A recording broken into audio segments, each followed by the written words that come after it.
Assalomu alaykum kanalimiz a'zolari, assalomu alaykum YouTube kuzatuvchilari. Xudo xolisa yurtdoshlarimizni devorlari tayyor bo'ldi.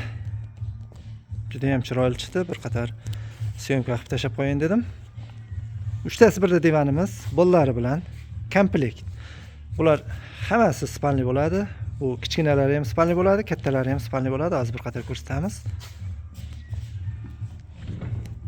Mana shu holatda juda ham qulay. İçlari temir profildan foydalandik. Temirdan mana 3 talik mexanizm qo'ydik. Xudo xolasa ramalar temir. Mana shu ko'ringan narsalar temirdan juda ham baquvvat. Suyangich yotadi. Mana shaltda tayyorladik. Qo'llari chiqadigan bo'ldi. Mana ichini o'zi 1.90 ga 2 metrli spalni bo'ldi. Juda ham katta narsa degani. Mana bu mexanizm tagini kirgizib qo'ysak, suyangich bilan sidinasini o'zi ham 1.25 ga 1.90 lik spalni bo'laveradi. Endi bolalari ham mana shu singari 75 ga 2 metrli spalni bo'lyapti mana shisi ham. Juda ham qulay, juda ham baquvvat. Bunisini ham qo'llari olinadi. Uyga olib kirish uchun qulay. Mana shu holatda bo'ldi mana.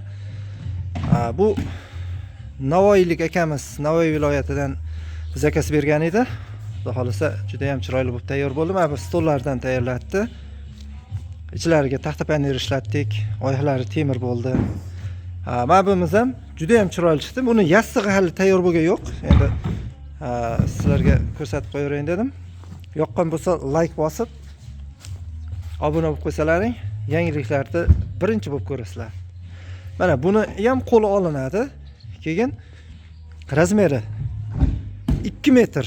Mana shunaqasi 2 metr, bunaqasi 1.30 bo'ldi. Juda ham chiroyli, juda ham baquvvat bo'ldi. Ichlari sandiq. Mana bemalol ichiga narsa solib foydalansa bo'laveradi. Og'ir narsalarga ham dosh beraveradi. Xudo xolasa yoqqan bo'lsa like bosib, shu ishlarimizni keng tarqalishda o'z solaring qo'shsalaring xursand bo'lamiz. Nomerlarimizni eslatib o'tamiz. 90lik 567 0809. O'zimiz vodiydamiz, Qo'qondan, Bo'yda tumandan YouTube kanallarida Soljon Mebel deb nomlaganmiz. Shunday ishlar kerak bo'lsa aloqa chiqarasizlar. Hammaga rahmat, hammalaringga mana shunday ishlar nasib qilsin.